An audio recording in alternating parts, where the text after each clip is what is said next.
Hi குட்டீஸ், price த Lord. எல்லோரும் எப்படி இருக்கீங்க? நல்லா இருக்கீங்களா? எல்லோரும் ஸ்டோரி கேட்க இன்ட்ரெஸ்டாக இருக்கீங்களா? நேராக ஸ்டோரிக்கு போயிடலாமா? ஓகே.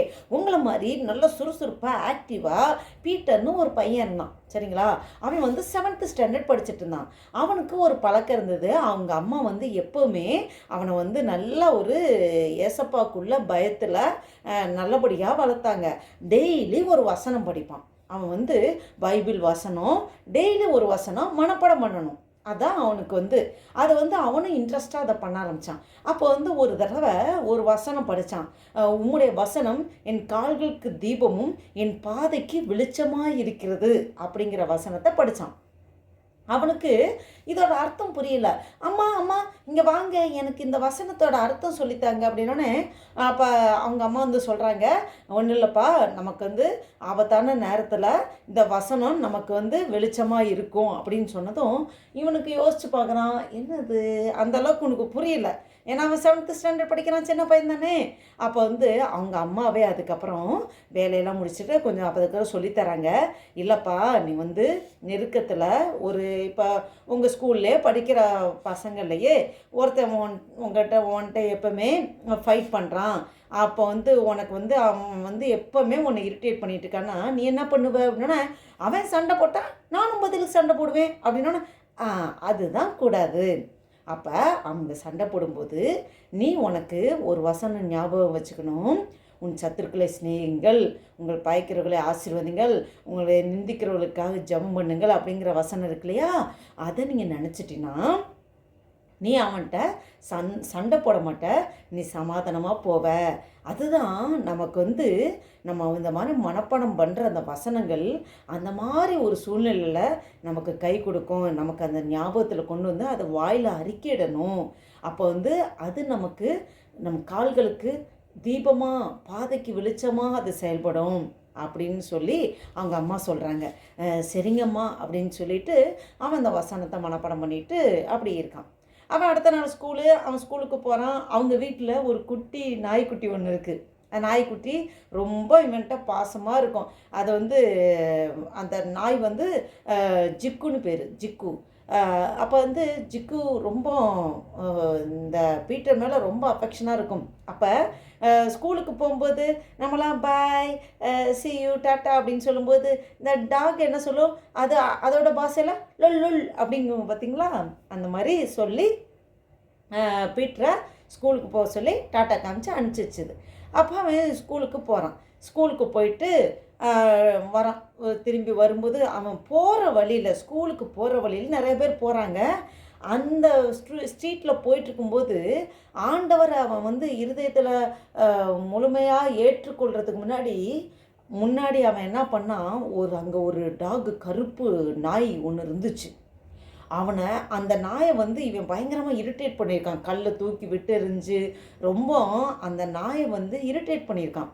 அப்போ அந்த டாக் வந்து அந்த ஸ்ட்ரீட்டில் தான் ஓரமாக நின்று பார்த்துட்ருக்கு. அப்போ அந்த டாகுக்கு நல்லா தெரியும், இந்த பையன்தான் நம்மளை வந்து ரொம்ப டிஸ்டர்ப் பண்ணான் அப்படின்னு அதுக்கு இது நல்லா தெரியும். அப்போ இவன் வந்து அப்படியே ஸ்கூலுக்கு போயிடுறான்.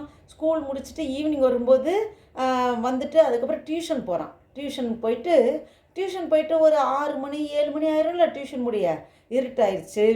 அப்போ அவனோட கூட டியூஷனுக்கு போகிற பையன் அன்றைக்கி வரல. அப்போ அந்த ஸ்ட்ரீட்டில் அவன் மட்டும் தனியாக வந்துட்டுருக்கான். வரும்போது இந்த ஸ்ட்ரீட் லைட்லாம் எரியுது. அந்த லைட் வெளிச்சத்தில் வந்துட்டுருக்கான். கொஞ்ச நேரத்துக்குள்ளே ஸ்ட்ரீட் லைட்டும் ஆஃப் ஆயிடுச்சு. எல்லாம் அந்த இடத்துல கரண்ட்டு ஆஃப் ஆயிடுச்சு. அப்புறம் அம்மா வந்து ஒரு டார்ச் லைட்டு இவனுக்கு கொடுத்து வச்சுருக்காங்க. அந்த டார்ச் லைட்டு தான் கையில் வச்சுருக்கான். அந்த டார்ச் லைட் வெளிச்சத்தில் அப்படியே அடிச்சுட்டு வந்துகிட்டே இருக்கும்போது கொஞ்ச நேரத்துக்குள்ள ஒரு சவுண்டு. என்னடாலும் இப்படி திரும்பி பார்த்தா அந்த கருப்பு டாக் இருக்குது. அப்படியே பார்த்து பயந்து போய் அவன் டக்குன்னு ஒரு வசனம், ஆண்டவர் அவன் இவ்வளோ நாள் படித்து மனப்பாடம் பண்ணியிருந்த ஒரு வசனத்தை ஆண்டவர் ஞாபகப்படுத்துறாரு. ஆபத்து காலத்தில் என்னை நோக்கி கூப்பிடு, நான் உன்னை விடுப்பேன், நீ என்னை மகிமைப்படுத்துவாய் அப்படிங்கிற வசனம். உடனே அவன் வாயில் அறிக்கிறான். ஆபத்து காலத்தில் என்னை நோக்கி கூப்பிடு, நான் உன்னை விடுவிப்பேன், நீ என்னை மகிமைப்படுத்துவாய் என்று சொன்னீர் ஆண்டவரே. ஏசப்பா என்னை காப்பாத்துங்கன்னு சொல்லி அந்த வசனத்தை வாயில் அறிக்கிடும்போது அந்த ஸ்ட்ரீட்டோட எண்டில் வந்துட்டான். அவன் வீடு பக்கத்தில் தான். உடனே அவன் யாரை கூப்பிட்றான்னு ஜிக்கு அப்படின்னு கூடும்போது ஜிக்கு வேகமாக லொல் லொல்னு சவுண்டு போட்டு இது பண்ணும்போது இந்த கருப்பு டாக் என்ன பண்ணுச்சு, என்னடா நம்ம டாகை விட நம்மளை விட ஒரு பெரிய டாக் வந்துருச்சாட்டுருக்கே, ஐயோ அப்படின்னு சொல்லி அந்த கருப்பு டாக் ஓடிடுச்சு. அவன் சேஃப் ஆயிட்டான், பாதுகாக்கப்பட்டான். ஆண்டவருக்கு நன்றி சொன்னான், ஆண்டவரே என்னை நீங்கள் பாதுகாத்தீங்களே, நன்றி அப்பா அப்படின்னு சொல்லி. அப்போ அவனுக்கு அப்போ தான் புரிஞ்சுது, உம்முடைய வசனம் என் கால்களுக்கு தீபமும் என் பாதைக்கு வெளிச்சமாக இருக்கிறதுன்னு. அப்போ இருட்டான நேரத்தில் எல்லாம் டார்க்கு கும்மிருட்டு பாருங்கள், அந்த வசனத்தை ஆண்டவர் ஞாபகப்படுத்தி அந்த வசனம்தான் அவனுக்கு தீபமாக பாதைக்கு வெளிச்சமாக இருந்திருக்கு. அப்போ அதுதான் அந்த வசனம்தான் அந்த வாயில் அறிக்கையிடும்போது அவனை பாதுகாத்தது. அப்போ ரொம்ப அவனுக்கு பயங்கர பீட்டருக்கு சந்தோஷமாயிடுச்சு. ஏசப்பா மேலே இன்னும் ரொம்ப அஃபெக்ஷனாக இன்னும் அதிக வசனத்தை மனப்பாடம் பண்ணி வாயில் அறிக்கையிட ஆரம்பித்தான். பார்த்தீங்களா? அப்போ இந்த கேட்டுக்கொண்டிருக்க பிள்ளைகளே, குட்டீஸுங்களா, நீங்களும் டெய்லி ஒரு வசனத்தை மனப்பாடம் பண்ணணும். டெய்லி ஒரு வசனத்தை மனப்பாடம் பண்ணணும்.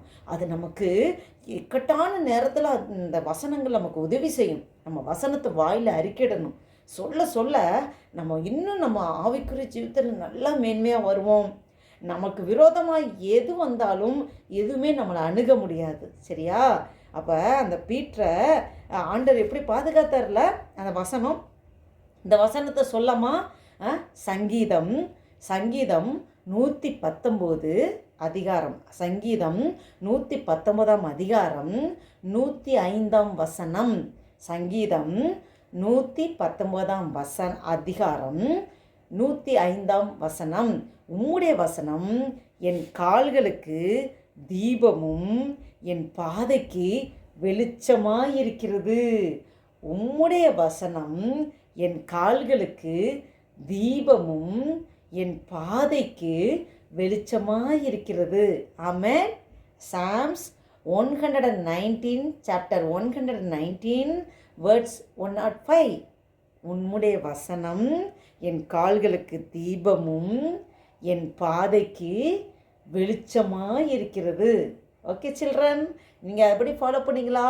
அந்த பீட்டர் தம்பி எப்படி டெய்லி ஒரு வசனத்தை மனப்பாடம் பண்ணாங்களோ அது மாதிரி நீங்களும் டெய்லி அன்றாடம் ஒவ்வொரு வசனத்தை இங்கே மனப்பாடம் பண்ணிட்டு தான் சாப்பாடு சாப்பிடணும். சாப்பாடு நீங்கள் சரீரத்துக்கு ஃபுட் எடுத்துக்கிறீங்க. நம்ம சரீரம் புஷ்டியாக ஆகாரமாக இருக்குது. உங்களுக்குள்ள ஒரு மனுஷன் இருக்கான், இந்த பீட்டர் தம்பி, அவனுக்குள்ள ஒரு பீட்டர்னு உள்ளார ஒருத்தன் இருக்கான். இப்போ நீங்கள் இருக்கீங்கன்னா உங்களுக்குள்ள ஒருத்தங்க இருக்காங்க. அப்போ அவங்களுக்கு ஃபுட்டு வேணும். அவங்களுக்கு ஃபுட்டு எது? வேத வசனம் தான். அப்போ டெய்லி நீங்கள் பைபிளை படிக்கணும். டெய்லி பைபிள் படிக்கணும். வேத வசனத்தை டெய்லி ஒரு வசனத்தை நீங்கள் மனப்பாடம் பண்ணி அது வாயில் அன்னைக்கு ஃபுல்லாக வாயில் நீங்கள் அறிக்கையிடணும். அப்போ ஆண்டவர் உங்களை அதிசயமாக நடத்துவார். ஓகே சில்ட்ரன், ஓகே, நம்ம நெக்ஸ்ட் வீடியோவில் பார்ப்போம். Bye bye, take care, God bless you.